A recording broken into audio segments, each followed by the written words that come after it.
If I wanted my kid to grow up anxious, joyless, and terrified of asking questions, I would send him to school in China.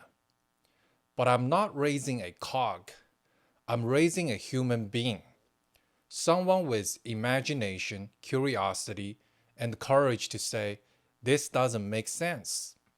That kind of kid, he wouldn't survive a Chinese classroom. So I'll say it out loud and clear. I will never let my children be educated as Chinese in China because I went through hell in the Chinese education system. And I will be damned if I let my own kids suffer the same fate. I'm not speaking from hearsay or headlines.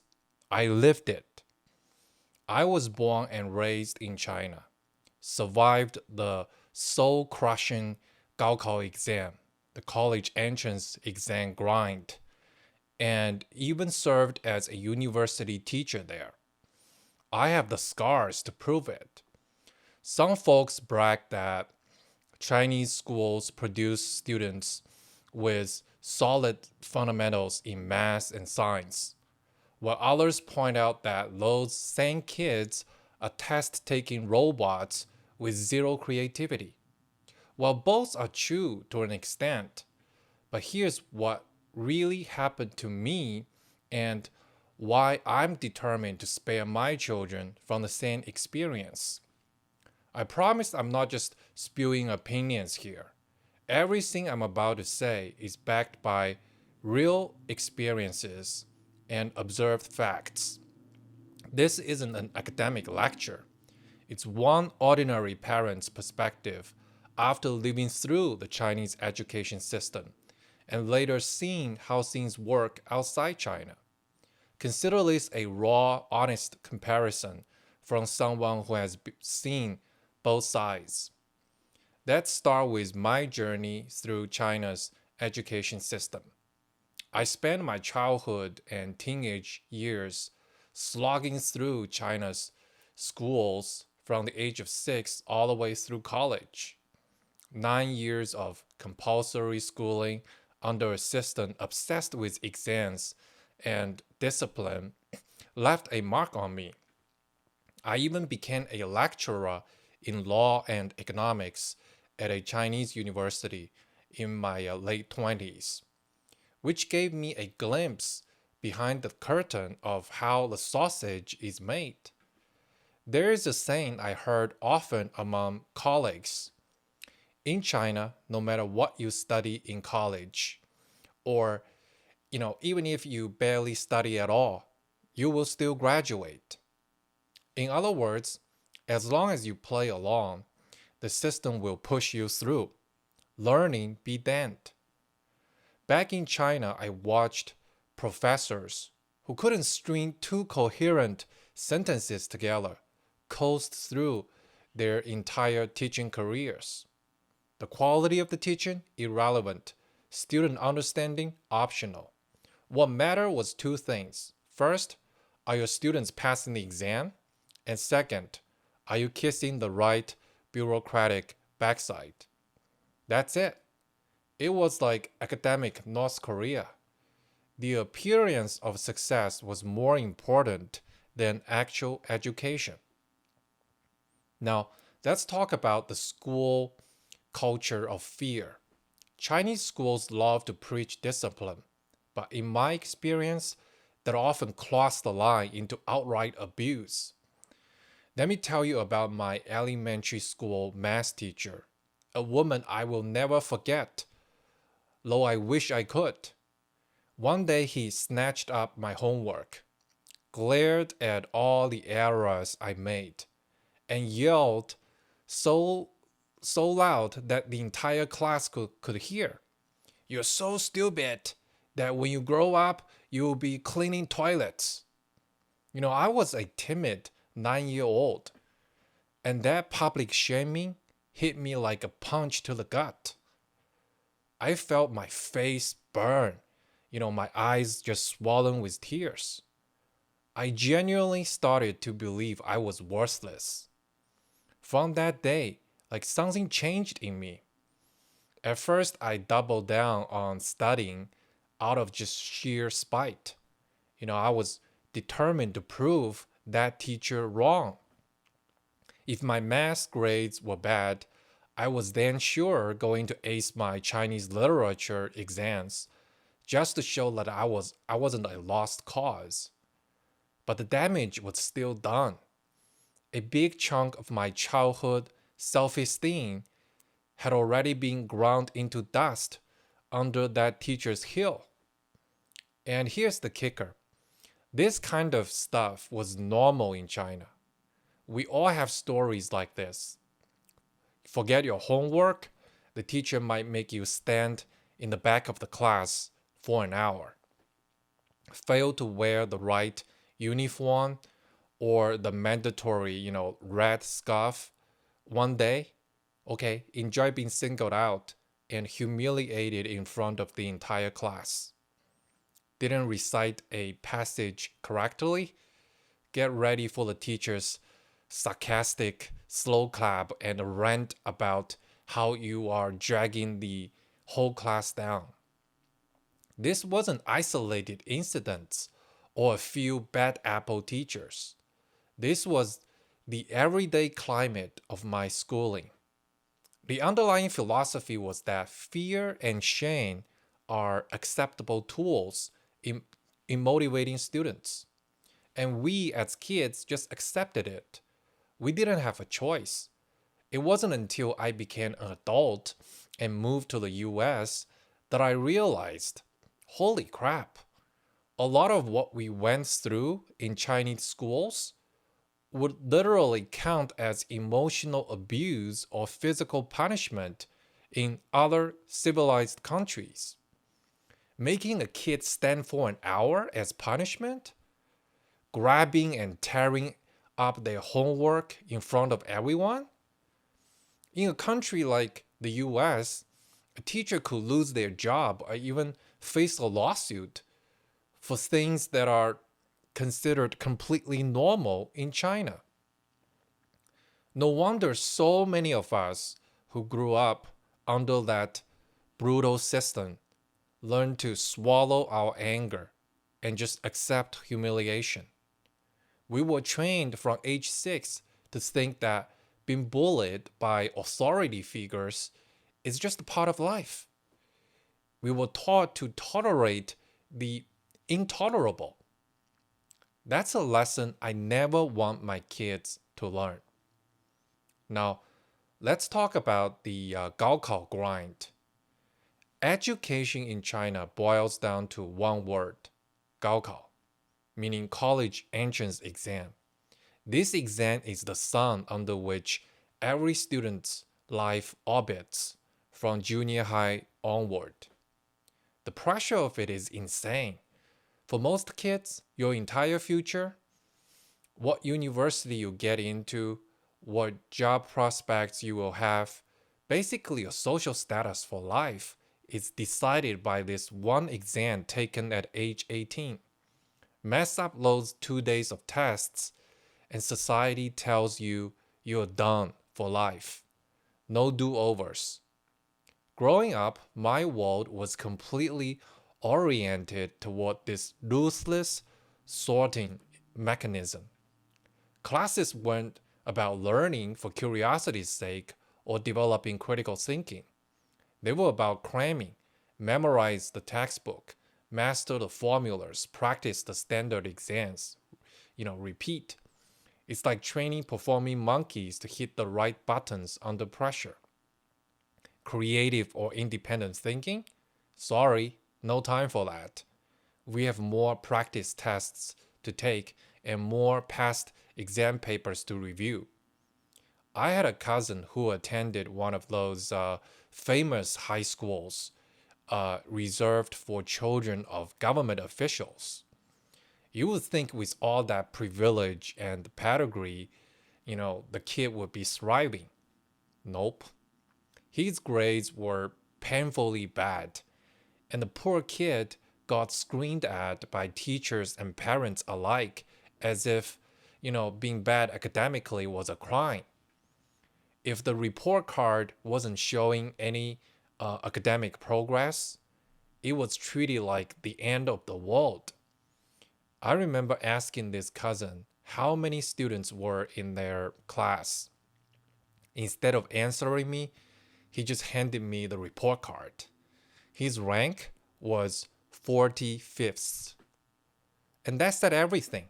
He was that last. And the system made sure they felt it. In China, your entire worth as a student is compressed into a single number, your academic rank.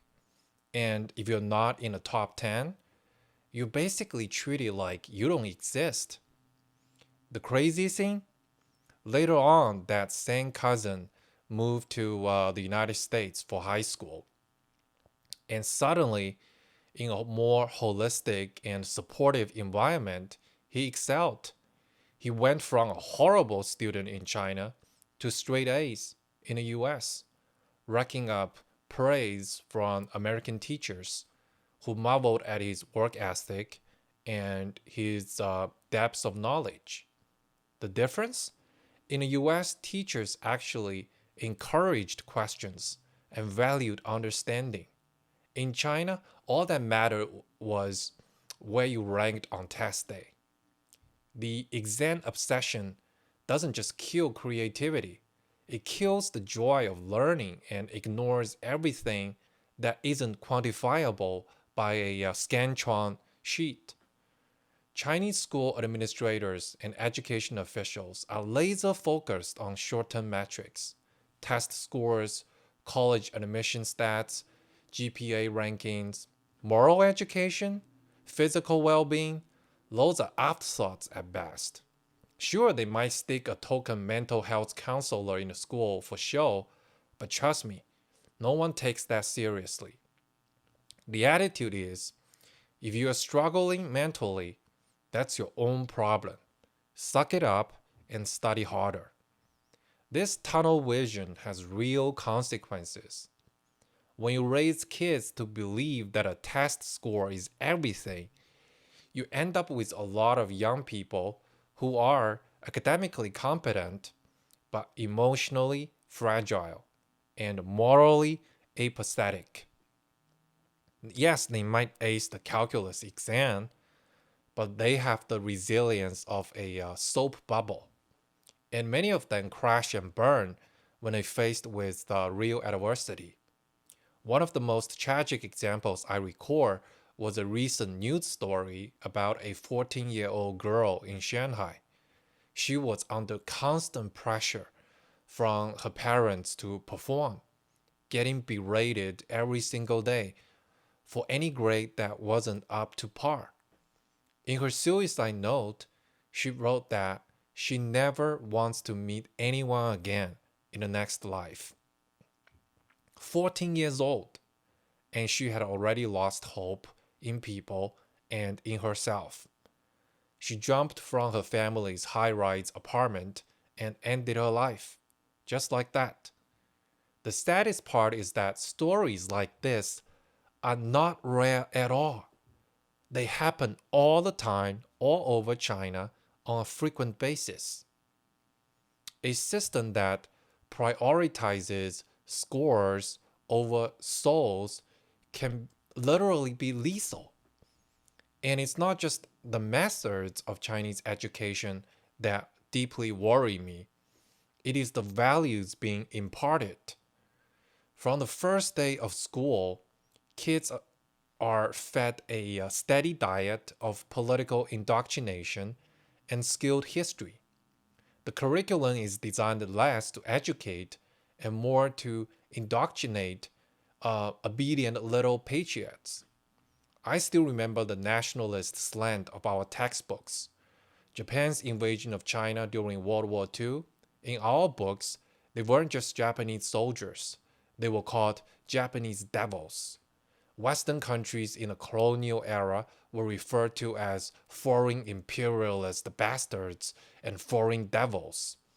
We had entire chapters painting the Boxer Rebellion, the anti foreigner uprising, and other xenophobic movements as righteous heroism. By age 10, every kid could recite how the Eight-Nation Alliance invaded China and looted, or how the Opium Wars were pure evil inflicted on China by foreign enemies. Now, don't get me wrong, those invasions and wars were brutal and unjust. But the education system makes sure you view the outside world with a permanent chip on your shoulder, often using language so charged and hateful it would make a propaganda minister proud. Even contemporary politics seeped into the classroom. I'll never forget how some of my high school teachers would casually refer to Taiwanese people as our long lost brothers waiting to be redeemed, or would drop lines about how America is constantly trying to undermine China. And this was in math class, an English class, mind you, not a political science course. Basically, brainwashing isn't confined to a political science class. It is woven into every subject when you least expect it. What is the result? Let me give you one chilling example. September 11th, 2001. I was in high school when the terrorist attacks in the US happened.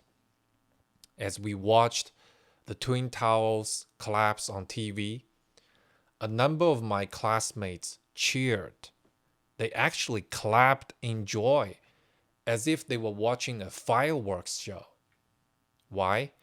Because they had absorbed the constant message from school that America was the enemy, and that something bad happening to the enemy was cause for celebration. I remember standing there, sick to my stomach, quietly calling them idiots before walking out of the classroom. That was a turning point for me. I realized just how deeply this indoctrination had taken root in my peers, and I wanted no part of it. Thankfully, I had a lifeline amidst all this. My family, especially my parents, were wise enough to tell me stories beyond the official narrative. They would say, "Don't believe everything in the textbooks. Let me tell you what really happened." And in my late teens, I got access to the uncensored internet, bypassing China's great internet firewall with one of my relatives' technical help. I spent hours every night online reading about the historical events we covered in school. Only then I was seeing the other side of the story. My late night self-education opened my eyes. For example, I discovered that even the infamous Nanjing massacre has varying accounts and debates about the actual death toll, not the single unchallengeable figure we were taught in history class. I learned about the complexities behind events like the 1939 Marco Polo bridge incident and realized they weren't as clear-cut as our history teachers made them out to be. I also found evidence that during the Japanese occupation, parts of China, like northeast Manchuria, were developed into some of the most prosperous industrial regions in Asia at the time. An awkward fact that doesn't fit the Japanese devils destroyed everything narrative. And ironically, I found out the so-called foreign devils of the Eight-Nation Alliance in 1900 actually prevented even greater destruction in Beijing, even protecting the Empress Cixi's palace from being burned by rebel forces during the Boxer Rebellion. I also learned how the US was indispensable in helping China to win its independence during the Second World War. Armed with real historical knowledge, I felt like I've been living in darkness and someone just suddenly flipped on the light switch. No wonder I couldn't stomach my classmates' reaction on 9/11. I had started to think for myself while they were still trapped in the only narrative they had ever known. The goal of Chinese schooling isn't to nurture curiosity or encourage kids to ask why.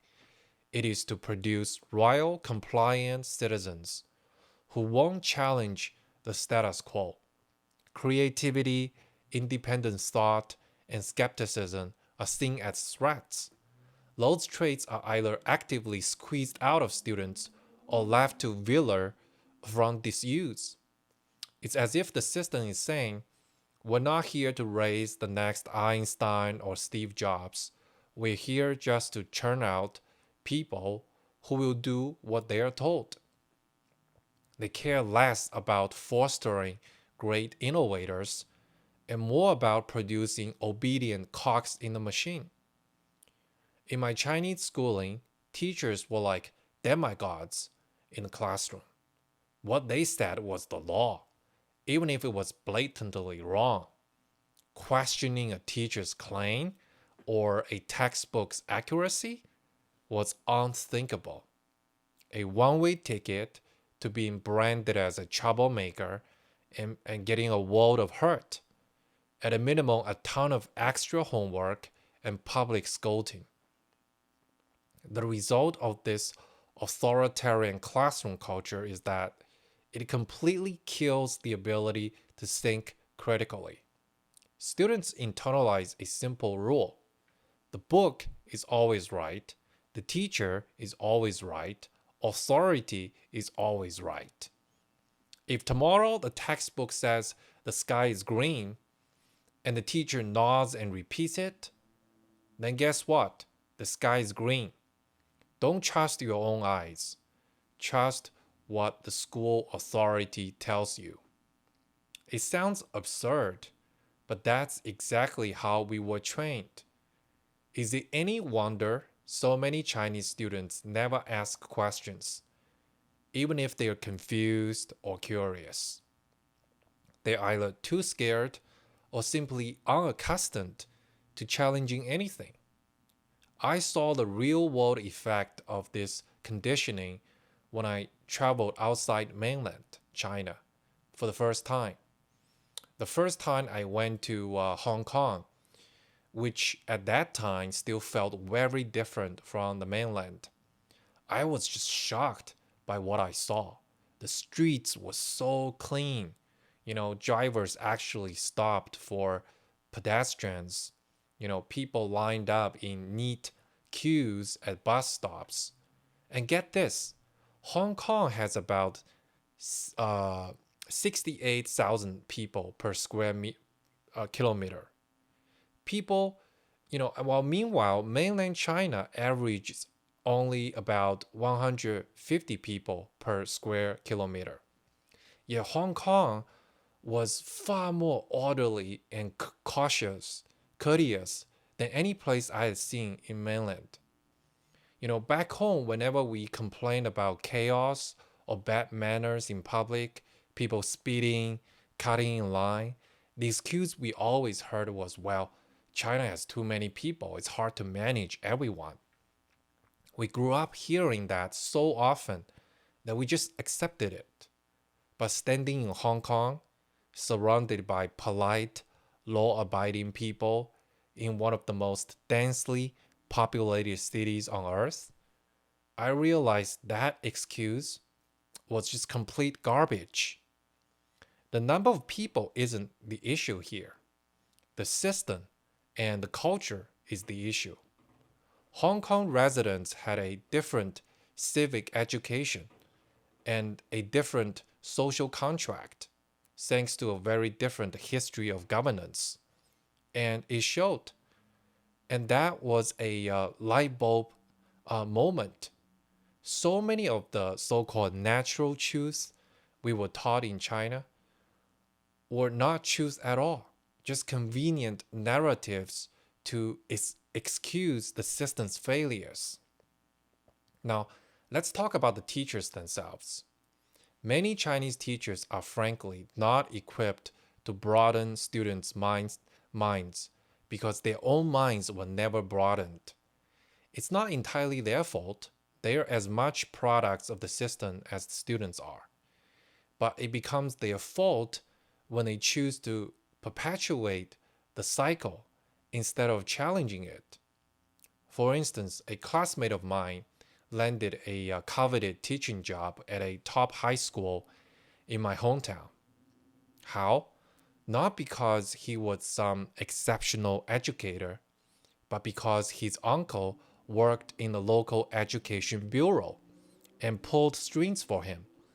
This friend of mine had never, even left our hometown and just graduated from a very mediocre teacher's college. Yet there he was, assigned to teach English to hundreds of high schoolers at a key elite high school.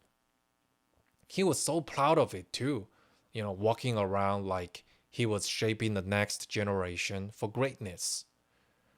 Now, fast forward a year, and I had a chance to go back to China, and I told him about how I initially struggled to order a meal in San Francisco with my limited classroom taught English. I'll never forget the blank look on his face. He admitted it. He wouldn't have a clue where to start if he had to use English in an actual English speaking country. Here was a Chinese English teacher who could barely manage basic English in the real world. And he wasn't an outlier. That is disturbingly common. The system doesn't really care if teachers are worldly or truly skilled, as long as they stick to the curriculum and churn out those test results. They're not encouraged to teach communication skills or encourage creativity. Well, actually, doing that might get them in trouble for not teaching to the test.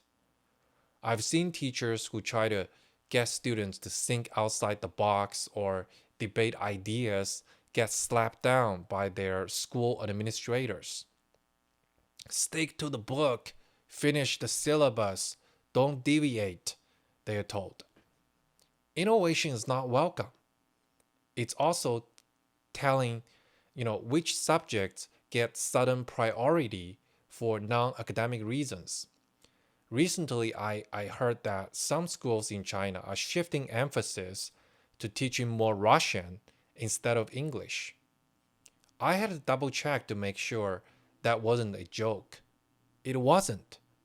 Now, I've got nothing against learning Russian, but let's be real. Is the average Chinese kid going to find more global opportunities with Russian than with English? Not likely. This is happening purely because of political winds. It's like the education officials are saying, forget what is practical. Let's just do what is politically correct. Are we preparing kids to thrive in a modern, connected world, or grooming them to go chop wood in Siberia? The whole thing makes my head spin. Now, let's talk about the stress, anxiety, and mental breakdowns. If you have been following around, you can imagine the psychological pressure cooker Chinese students live in. Let me underscore just how severe it gets because this truly haunts me as a parent. The academic stress is brutal, and it's not just coming from teachers and schools. Parents are very much part of the equation. Chinese parents, often out of genuine love and concern, tend to crack up the pressure even more. It's like a high stakes race that lasts from first grade through 12th grade, and no one is allowed to slow down for 1 second. For many kids, if they brought home a test score that wasn't near perfect, they would get the disappointed looks from their parents. maybe a scolding. These days, from what I hear, it's only gotten worse. I have friends in China who arrange their entire family's schedule around their children's schooling. Family trips, weekends, even dinner conversations, all revolve around grades and exams. It is all consuming. Remember that 14-year-old girl in Shanghai? That's an extreme case, but not as much as, an outlier as you would hope. A lot of kids are straight up miserable. Depression, anxiety, and other mental health issues have skyrocketed among Chinese students. You won't see it openly discussed on the news. Mental health still carries stigma and tends to get swept under the rug. But talk to any teacher or student privately, and you'll hear heartbreaking stories. I have heard about kids having nervous breakdowns during exam prep, or classmates who started self harming because the stress was too much. It's a quiet, dark underbelly of the top student culture, and it's far more common than anyone in power wants to admit. And then there's the toxic, competitive atmosphere among parents and students. Picture this: you're in a parents' WeChat group for your kid's class. The teacher casually mentions that her birthday is next week. One eager parent suggests that everyone chip in to buy a fancy gift to express our appreciation. If you hesitate or refuse, you're immediately the odd one out. I saw a screenshot from one such WeChat group. A mom said she didn't want to contribute to a very expensive present for the teacher. And within minutes, other parents were gossiping that, she was uncooperative and that her poor kid would probably face the teacher's wrath. They even kicked her out of that group chat. And you know what? Those parents might be right to worry. In a system where teachers hold so much power and are so used to be treated like royalty, it is entirely possible that a child could suffer subtle consequences because his mom didn't help buy the teacher a new designer handbag or a fancy gift card. So instead of teachers being the selfless mentors we idealize, some have become just mini dictators in their classrooms, and parents just feel compelled to appease them like feudal serfs, offering tribute to a lord. How on earth did we get here? By nominalizing it, bit by bit, year after year. But by nobody wanting to be the nail that sticks out. We were all trained from childhood not to question authority and just to go with the flow. Well, this is the outcome of that training: an environment where everyone privately hates what's happening, but collectively they all enforce it because that's just how things are done. All this stress and warped social interaction is robbing kids of their childhoods. When I compare notes between friends raising kids in China and my own experience raising kids abroad, the differences are night and day. My kids still have time to play, to explore hobbies, to actually enjoy their childhood. My friends' children in China, meanwhile, have schedules that look like a CEO's planner. I've seen a timetable where a 7-year-old had their day sliced up like this: school from morning till afternoon, then math tutoring, then English tutoring, then piano practice, then homework, until late at night, with maybe a 30-minute break for dinner every single day. The only respite perhaps a couple of hours on Sunday afternoon if they are lucky. It's heartbreaking. Kids there are being just engineered, not raised. And just when some parents thought it couldn't get more intense, the system threw another curveball. In 2021, the Chinese government abruptly banned most private tutoring and after school academic classes. On paper, it was meant to reduce pressure and level the playing field. In reality, it felt like an earthquake. I have a doctor friend, well off, highly educated, who had invested heavily in tutoring for his child, thinking it would give the kid a leg up. And then suddenly, poof, all the tutoring centers shut down. He was stunned and left scrambling. How do I keep my kid competitive now? He just wondered. It was like spending years training for a marathon, only to be told now the race is cancelled the night before. This is the thing. Even when the system tries to sort of fix itself, it does it in the most disruptive, top down way possible, leaving families confused and anxious. Now, let's talk about the over engineered environment. Discipline and order are generally positive things, but in many Chinese schools, it goes beyond normal discipline. It's like a military boot camp. Everything's engineered for maximum control. There's a saying drilled into students: sit like a pine, stand like a soldier. Kids are literally taught how to sit properly, how to stand up straight, how to march in formation during those grand Monday morning flag raising ceremonies. Uniformity and obedience are the ultimate goals. I recall an image a friend sent me of his child's first grade classroom during lunchtime.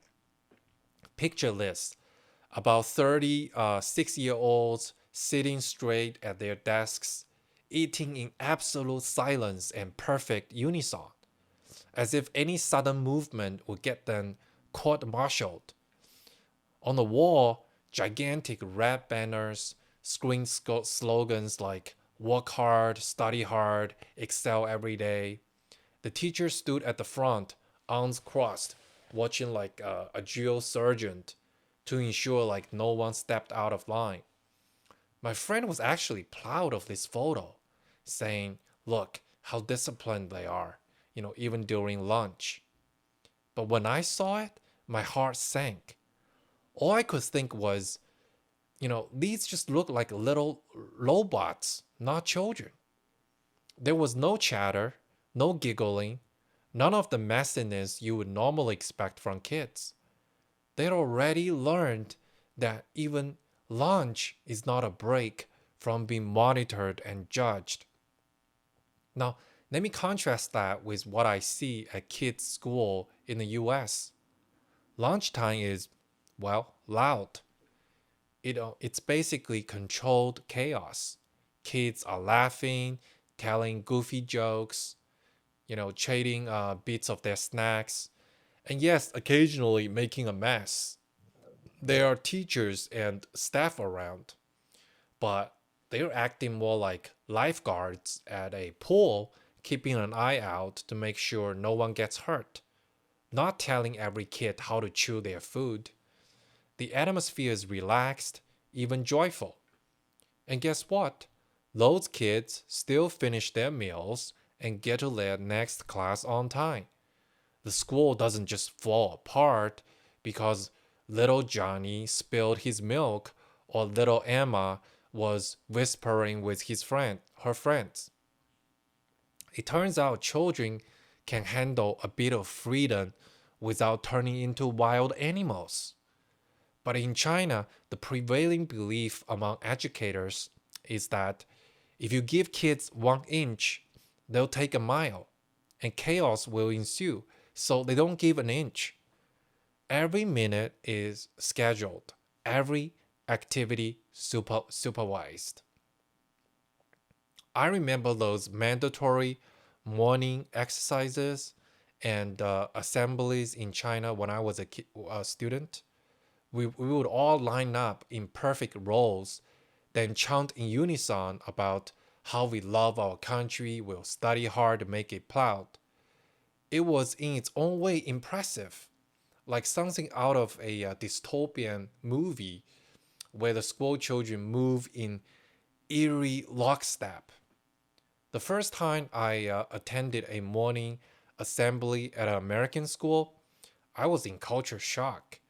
The principal was trying to give a short speech, but half the kids were just, fidgeting or daydreaming. A couple of teachers standing in the back were sipping coffee and just quietly chatting among themselves.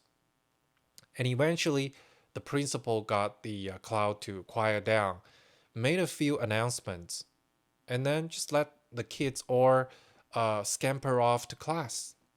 The whole thing was just so informal, and absolutely nothing caught on fire as a result.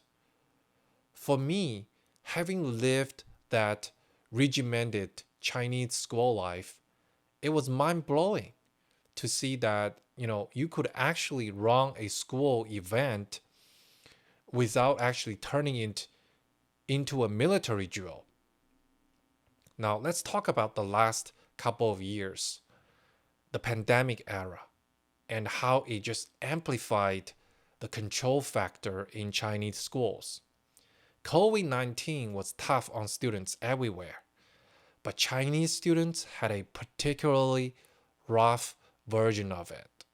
Schools became extensions of the public health apparatus. Kids were having their temperatures checked at the gate, doing these daily health code scans, and sometimes getting whisked off to quarantine because one classmate's cousin's neighbor tested positive. I saw a photo put out by state media, of course, of elementary students lined up for their routine COVID test at school. They were outdoors, masks on, standing on markers spaced 6 feet apart, each holding up a cell phone displaying their health QR code. It looked like a scene from a sci fi show. A line of tiny, obedient soldiers performing a daily ritual. The official caption praised the students for being so orderly and patriotic in following the COVID protocols.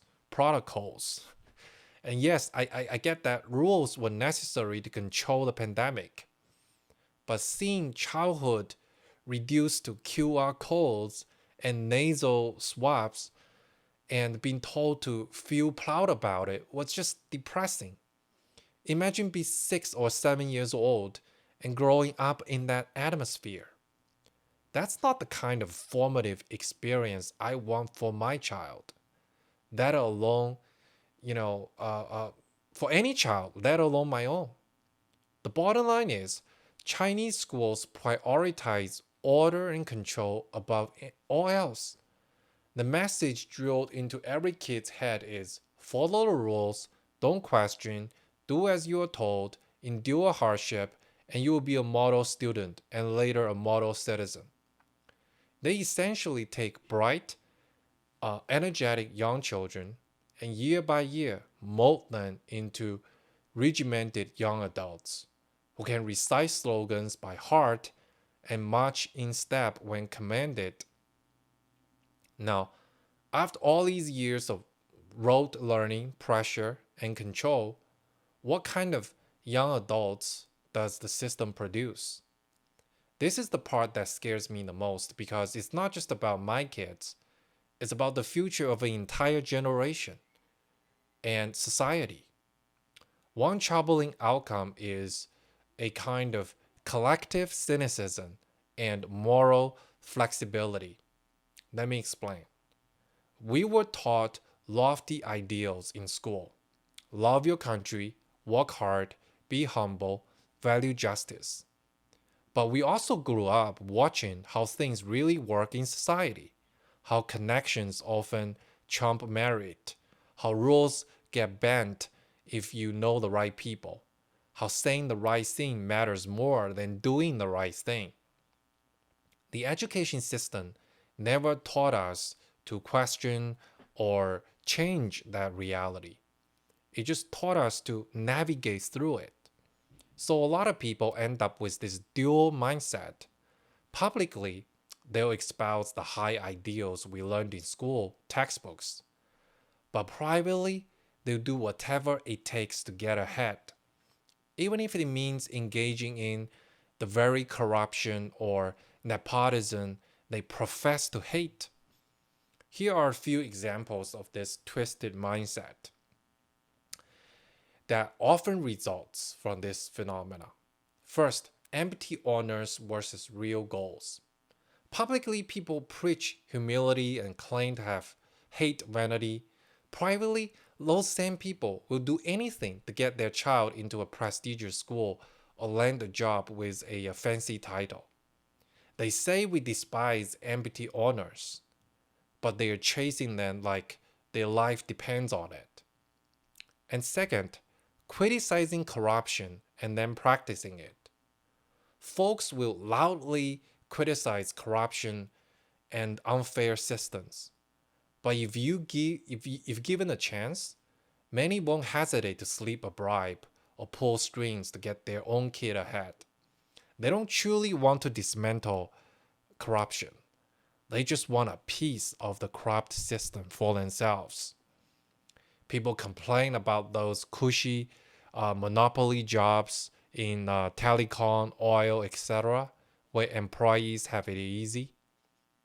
Yet if you offer them or their kids one of those positions, they would grab it in a heartbeat for stability and the benefits. They hate the existence of privilege until they can benefit from it. And another result is just obeying authority and blaming the weak. Since questioning authority is a no-no, when something goes wrong, people often blame individuals rather than the system. So if a student fails an exam, it's he's lazy, not that the exam was unfair or the teaching ineffective. If someone gets hurt by a scam or accident, you'll hear that she wasn't careful enough, instead of asking whether a systemic failure enabled it. It's like we've been programmed with double think. There's the official line of what we are supposed to value, and then there's what people actually value. And they're just completely at odds. It all goes back to an education system that forces conformity and suppresses moral agency. If you spend your youth being told to sit down, shut up, and do as you're told, you're not exactly going to grow up into someone who challenges injustice or thinks outside the box, right? You're more likely to either become part of the unjust system or keep your head down and hope you can personally benefit from it. I saw a stark example of this not long ago. Professor Xiao Chuan of Beijing Normal University recounted how he asked his students two questions in class. First, who do you support in the Russian-Ukraine war? Second, do you support China's strict zero COVID policy? Or do you think we should just learn to live with the virus? You might expect a mix of opinions from a group of university students, right? Maybe even some nuanced debate. But according to him, the overwhelming majority of his students just gave the approved answers. They supported Russia, basically, just repeating the state media narrative that the West is to blame for the conflict. And they were all in favor of the Chinese government's heavy-handed zero COVID lockdown strategy. These are college students at a elite university, some of the supposed best and brightest, and they were essentially just regurgitating whatever the authorities had told them. If even the cream of the crop future educators are like this, imagine the mindset of those with a more average education. It was just a sobering confirmation that the system is frighteningly effective at producing exactly what it wants.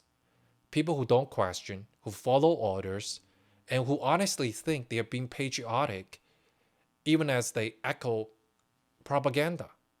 Now, to be fair, not every student comes out of the system as a brainwashed John. There are independent thinkers in China. Absolutely, there are. Well, I think I was lucky to eventually become one, largely by stepping outside of the system whenever I could. And I know others who did too. But I'll say this: those who learned to think independently did so in spite of their Chinese education, not because of it. It usually took something extra, maybe a stint studying abroad, maybe having unusually open minded parents, maybe just a rebellious streak that refused to be extinguished. The system itself certainly doesn't encourage it. Let me share one more personal anecdote that highlights why I'm so determined to break this cycle for my kids. Recently, a former classmate of mine posted pictures of her daughter's sixth birthday party. She had invited a bunch of other parents and kids from the class. In one of the photos, I recognized a few of the parents. Two of them had PhDs, three others were in the middle of doing their doctorates. These were highly educated people, the success stories of our generation. In her caption, my classmate joked, with all these PhD parents at the party, should we start planning for our kids to get PhDs too? It was obviously tongue in cheek, but it made me pause. Here were a bunch of people who had climbed to the top of the ladder in Chinese education system. They endured all the stress, cleared all the hurdles, got the fancy degrees and the respectable titles. And now, almost by default, they're thinking about putting their little kids on that same path again, as if it was the only path. It just made me want to reach through my phone and just shake them. You know, do you guys remember how it felt? Do you remember the cram schools, the midnight study sessions, the constant anxiety, the feeling that you were never good enough? Do you really want to settle your kids with that from childhood all the way to adulthood, just so one day they can also put doctor in front of their name card?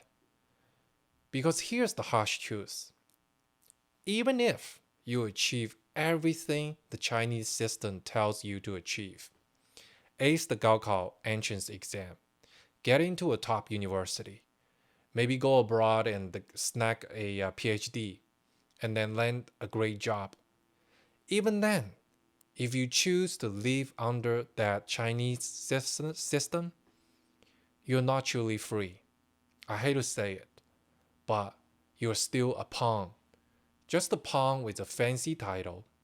You know, you could be a world-renowned scientist or a leading intellectual, but if you are in China, you still have to bend to the same rules as everyone else. You'll line up for the mandatory COVID test just like the street cleaner or the delivery guy. You'll keep your mouth shut about certain truths just like the street vendor or the taxi driver. Your high degree doesn't exempt you from any of that. It just decorates you with a shiny label while you're enduring it. With all of this laid bare, is it any wonder I refuse to put my kids through the Chinese education system? When I look at my kids, I often make them a silent promise. I promise that their school life will never be like mine was.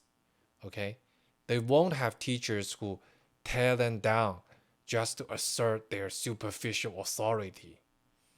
They won't be taught that obedience is more important than independent thinking. They won't come home in tears because they got bad grades on an exam. They'll learn real history, science, and literature without the propaganda filter distorting everything. They'll be encouraged to ask why, even if it makes the teacher uncomfortable or challenge the textbook. I know that no education system is perfect. The West has its own set of problems in schooling, believe me. But at least here, I see a chance for my kids to grow up with their self esteem intact, their curiosity encouraged, and their moral compass pointing true north. I want them to respect their teachers, but not fear them. I want them to enjoy learning, not see it as a bitter obligation or a battlefield. I want them to actually have a childhood, a real playful, memorable childhood, not a 12-year military drill preparing for a make or break exam. Ultimately, every parent just wants to do right by their child. I'm not saying Western education is a magic wand or that everything about Chinese education is awful. But the Chinese system that I personally went through is fundamentally at odds with the kind of people I hope my kids will become. I don't want them indoctrinated. I want them inspired. I don't want them broken by pressure. I want them to build resilience through healthy challenges. I don't want them to be just another cog in an authoritarian machine. I want them to be individuals who can think for themselves and stand up for themselves. So call me overprotective, call me biased because of my own scars. I'll wear that badge proudly. If refusing to let my kids endure what I went through makes me biased, then so be it. I honestly think any parent with a shred of common sense and the ability to truly compare would make the same choice if they saw what I have seen. In the end, no test score, no elite school admission, and no shiny diploma is worth my children's spirit and well being. I escaped that system and I'm giving my kids the freedom and childhood that I never had, and I have zero regrets about it. Thank you for watching. This is a long video, and I hope that we stay informed and stay free. And hug your kids whenever they go to school. Until next time, take care.